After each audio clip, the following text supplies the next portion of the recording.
শুভ জন্মাষ্টমী সবাইকে। আর শুরু করলাম আজকের ব্লগটা।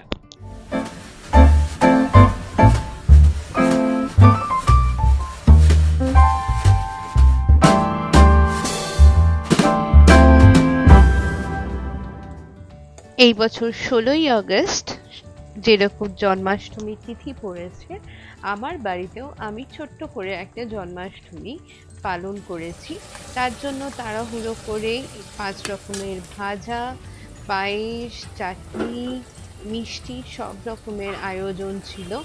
খুব ব্যস্ততা। তো আগে পায়েসটা আমি বসিয়ে দিয়েছিলাম। আর 5 রকমের ভাজা কিরকম করে করেছিলাম সেটাও একটু বলে দিই। সেটা হচ্ছে যে 5 রকমের ভাজাটা একসাথেই তেলে ভাজতে দিয়েছিলাম যাতে টাইম কনজাম্পশন কম হয়। বাট দেন যখন আমি ছেঁকে তুলছিলাম সেই সময় আর কি আলাদা আলাদা করে তুলেছি, সো দ্যাট প্লেটে দেখতেও ভালো লাগে। তারপরে করলাম পোলাওতে আমি অ্যাড করেছি সাদা তেল, গরম মশলা, তেজপাতা, একটা ছোট এলাচ, বড় এলাচ, অল্প এলাচ, আর একটুখানি দিয়েছিলাম আদা আর টমেটোর পেস্ট। তাতে পোলাওয়ের টেস্টটা কিন্তু খুবই ভালো হয়েছিল। তারপরে ঝরঝরে ভাতকে একটু হলুদ দিয়ে মাখিয়ে দিয়ে দিলাম ভাজতে। যখন একটা কাঁচা গন্ধটা বেরিয়ে যাবে না তখন দিয়ে দিলাম হচ্ছে ড্রাই ফ্রুটস। আপনারা চাইলে অন্যান্য ড্রাই ফ্রুটসও দিতে পারেন। আমি এখানে কাজু কিশমিশই দিয়েছি সিম্পল বানাবার জন্য। অন্যদিকে বসিয়ে দিলাম আলুর দম। এটার রেসিপি আমি আর বলতে চাই না। আর এই হয়ে গেল আমার পায়েস রেডি। একটা খুব মজার ঘটনা ঘটেছে।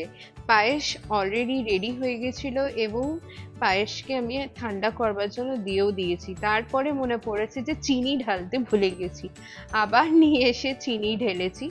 যাই হোক, আলুর দমটাও এখানে রেডি। আলুর দমে একটু বেশি তেল দিয়েছিলাম, আর মশলা সেরকম কিছুই না, আদা বাটা, টমেটো বাটা, লঙ্কা বাটা দিয়ে পুরো আলুর দমটা করেছিলাম। চট জলদি হয়ে যায় এরকম ভাবে। আর নামাবার সময় একটু ধনেপাতা অ্যাড করে দিয়েছি, কারণ ধনেপাতাটা দিলে একটু টেস্টটা খুব ভালো হয়। যাই হোক, আমার এখানে টমেটো চাটনি রেডি আর পনিরও রেডি। পনিরটা আমি সাদা রেখেছি যাতে দেখতে ভালো হয়। পোলাও আমার absolutely ready to serve as a bhog in front of my Gopal. তো চলো সব কিছু দেখিয়ে দিলাম আরেকবার। এটা হচ্ছে পনির, চাটনি, 5 রকমের ভাজা, আলুর দম। গাইস এক হাতে করছি তো, 5 রকমের ভাজা আর পায়েস। আরে গোপালকে স্নান করাই। তো এই গোপাল আমার 3খানা গোপাল, কারণ একটা আমার মামির গোপাল ছিল যেটা আমি ওপরে নিয়ে এসেছি, আর 2খানা গোপাল আমাদের বাড়িরই গোপাল। এক গোপাল তো আমার সাথে হায়দ্রাবাদ থেকে কলকাতায় এসেছিল, আর সে আমার সব থেকে আদরে, কারণ সে আমার প্রথম নিজের হাতে কেনা গোপাল যে হুট করে আমার নিজের বাড়িতে এসেছিল। এই লোকনাথ বাবাকে আমার পাওয়া, মানে আমার পিসি আমাকে একটা জন্মদিনে দিয়েছিল। যাই হোক, সমস্ত ঠাকুরকে নিয়ে একসাথে আমি আগে অভিষেক করলাম, শুদ্ধ করলাম গঙ্গার জল দিয়ে, মধু দিয়ে আর ঘি দিয়ে।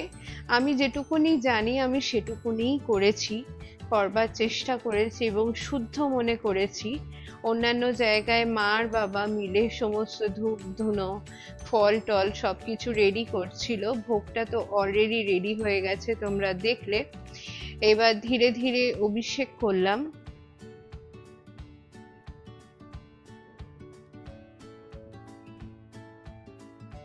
সব কিছু রেডি করলাম, নিজের হাতে সব বাজার করে নিয়ে এসেছি। এবার ভেবেইছিলাম যে জন্মাষ্টমীটা খুব সুন্দর করে করব। আর জানো তো, জন্মাষ্টমীর দিনই লোকনাথ বাবারও জন্মতিথি হিসেবে বলা হয়। তাই আমাদের বাড়িতে তো লোকনাথ বাবার ভক্ত সবাই। ইনফ্যাক্ট আমার বাবা তো মনে করেন আমরা যে বেঁচে আছি, সুস্থভাবে থাকতে পারছি, সেটা লোকনাথ বাবার কৃপায়। এবং সেই কারণে আমাদের বাড়িতে লোকনাথ জয়ন্তীটা অনেক বড় করে করা হয়। আর মোটামুটি এবছর আমি একটু নিজের মতো করেই করবার চেষ্টা করেছি। একটা তুলসী পাতা দিয়ে সুন্দর করে গোপালের পুজো করলাম। দেখো, আমি কোনো নিয়মাবলী জানি না, কি করে করতে হয়। মন থেকে শুদ্ধিভাবে যা ইচ্ছে হয়েছে আমি সেটাই করবার চেষ্টা করেছি। এইটাতে যদি কোনো ভুল ত্রুটি থাকে তো তোমরা কমেন্টসে জানাও। পরবর্তীকালে সেই সব কিছু নিয়ম মেনেই আমি আবার পুজো করবার চেষ্টা করব। আমার বাড়িতে রাধাকৃষ্ণও আছেন, আমার নিজের ঠাকুমার রাধাকৃষ্ণ, সেটাকেও আমি পরবর্তীকালে অভিষেক করেছিলাম। একটা সেম টাইম, মানে এত কাজ নিজের হাতে করেছি, আর তখন অলমোস্ট বেলা 3:30 বাজে, যে আমার তখনও পুজো শেষ হয়েছিল না, কারণ শুরু করতেই আমার একটু লেট হয়ে গেছিল। আর ছুটির দিন তো, সেই জন্য আমি একটু লেট করেও ঘুম থেকে উঠেছিলাম, ভীষণ টায়ার্ড লাগছিল। তো 15ই আগস্ট আমার ছুটিই ছিল, কিন্তু 15ই আগস্টে আমার অনেকগুলো কাজ ছিল, বিকেলবেলা বাজার করার ছিল, তো সেই কারণে সকালবেলা উঠতে একটু লেট হয়ে গেছিল। এই সমস্ত কিছু আমি আগের দিন কিনে নিয়ে এসেছিলাম। যে ড্রেসটা বাবা নিজের পছন্দের মতো কিনে নিয়ে এসছে। দেখে বলো আমার গোপালকে কিরকম সাজালাম আর তাকে কেমন লাগছে। আমি আমার নিজের মতো করে সিম্পল ভাবে, আমি নিজেই সিম্পল সাজতে ভালোবাসি, তাই আমি আমার গোপালকেও সুন্দরভাবে সিম্পল ভাবে সাজিয়েছি। এই গোপালই আমার সাথে হায়দ্রাবাদ থেকে কলকাতায় নিয়ে এসছে এবং আমাদেরকে ভালোই আর কি সাপোর্ট দিয়ে যাচ্ছে। তার জন্য গোপালের কাছে আমার প্রার্থনা রইল যাতে আমাদেরকে দেখাশুনো করে, সুস্থ রাখে, ভালো রাখে, শান্তিতে থাকি। আমার ছোট্ট গোপালের এই প্রথম অভিষেক হলো, মানে আমি নিজের হাতেই গোপালকে স্নান করালাম। জন্মাষ্টমী, এই প্রথম জন্মাষ্টমী পালন হলো তার, আর তাই জন্য এই লাল ধুতি আর ওড়নাটা গোপালকে পরালাম। দেখে বলো তো কেমন লাগছে আমার গোপালকে। এই দেখো, 3টে গোপাল, আমার গুরুদেব লোকনাথ বাবা আর রাধাকৃষ্ণকে আমি আমার নিজের মতো করে সাজিয়ে, ফুল দিয়ে, মালা দিয়ে, যত্ন সহকারে আসনে বসালাম। আর লোকনাথ বাবাকে মুকুট পরানোর খুব ইচ্ছে ছিল, কিন্তু কিছুতেই বাবা মুকুট পরতে চাইছিল না। তাই শেষ মুহূর্তে মুকুটটা দিয়েও পড়ে যখন যাচ্ছিল, তা আমি রেখে দিলাম যে ঠিক আছে, পরবর্তীকালে আরেকটা সুন্দর মুকুট নিয়ে আসবো যেটা একদম সাইজ মেপে, তো সেটা পরাবো। হয়ে গেল আমার স্নান করানো, সাজানো। এবার প্রথমেই দিয়ে দিলাম একটু মাখন আর মিশ্রি, সমস্ত ঠাকুরকে দিয়ে দিলাম। তারপর বাবা সাজালো নিজের মতো করে ভোগ। এই প্রথমবার বাবা সাজালো ভোগ, এটা খুব স্পেশাল আমার কাছে। এবং এরকম ভাবে যে হাতার উল্টো দিক দিয়ে চাপো, সেটাও বাবাকে আমি দেখালাম এবং বাবা নিজের মতোই সাজালো। ওকে, এবার থালাটা উপরে করো, নাহলে ও তো ভিডিও তুলতে পারবে না তোমার। ঠিক আছে, সাইডগুলো পরিষ্কার করে দাও। আমি বলেছিলাম জুটিটা একটু অন্যরকম হয়ে গেছে। জুটিটা আপনি মহিলা হলে খুব ভালো হতো জুটি, এমনই লোক। আমি কিন্তু উল্টো পাল্টা বলে দেবো।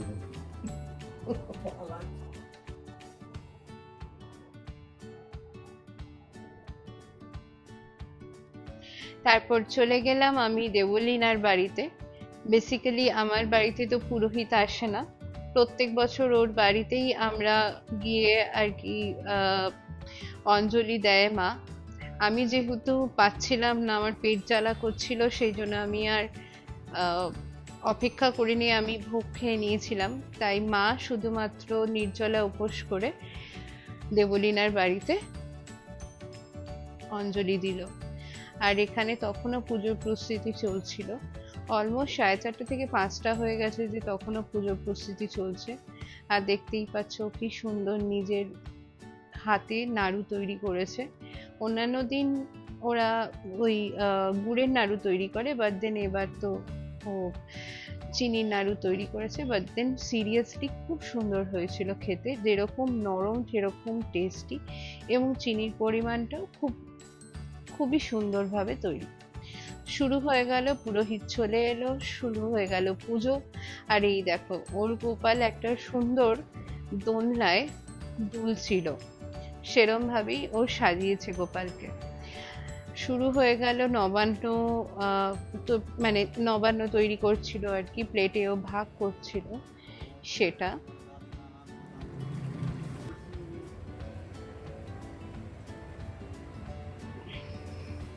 আর এই হচ্ছে ওর বাড়ির ভোগ, মানে দেবলীনার বাড়ির ভোগ। খিচুড়ি, লাবড়ার তরকারি, আলুর দম, পায়েস, চাটনি, নানান রকমের মিষ্টি যেমন মালপোয়া, নাড়ু, আরো অনেক রকমের।